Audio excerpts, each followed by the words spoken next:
I had a question about the seismic suite.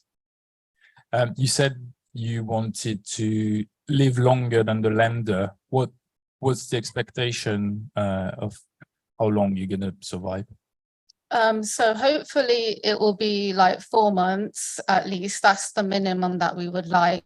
But with InSight, I think it was only meant to be for a few months, but it collected data for like 4 years. So that was very successful. So we hope FSS is also the same thing.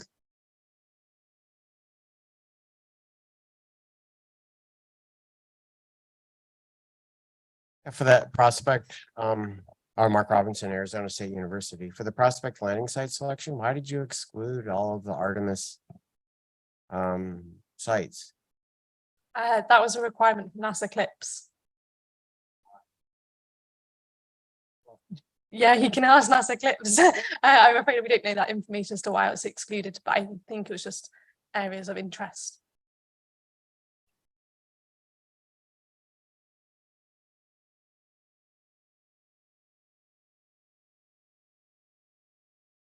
Yeah, also for Dave and for you, Sarah, I'm sorry I missed your talk because of the coffee break going over, but I know that you're working very hard on the landing sites, and it occurred to me because there's a lot of additional pressure now because of the extremely shortened operational window, and then also the real need to very carefully select a landing site where you're most likely to have some success with the instruments.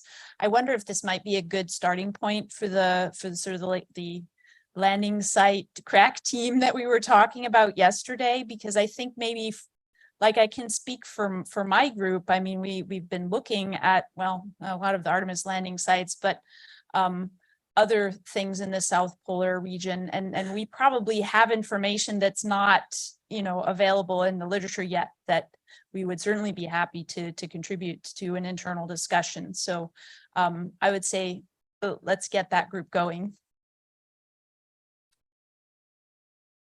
That would be great. Yeah, I think we should all, any landing site people, we should all get in touch after the meeting and see how we can all help each other out. I think that's a really good idea. I think it goes beyond the data as well. It's lessons learned on processes and that sort of stuff. So yeah, it's a really good starting point.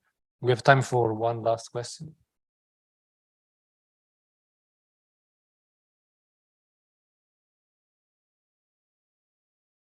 For the far side, the seismometer. With your experience from inside, do you expect with the duration that we could see the equivalent of a global mode? And also, are there opportunities where there will be another seismometer, let's say, on the other side, where you could even probe very well the deep core? Yeah, so actually, I shouldn't be saying this, but NASA really like FSS, and they said that hopefully every manned mission will have something like this. So we'll go further than the far side of the moon and go beyond. So, yeah. And in terms of a global mode, how different is the moon compared to Mars? Do you expect to have sometimes the full moon resonating as a global?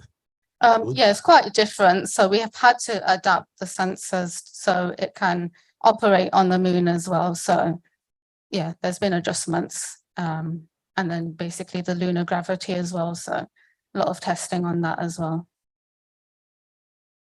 Thank you.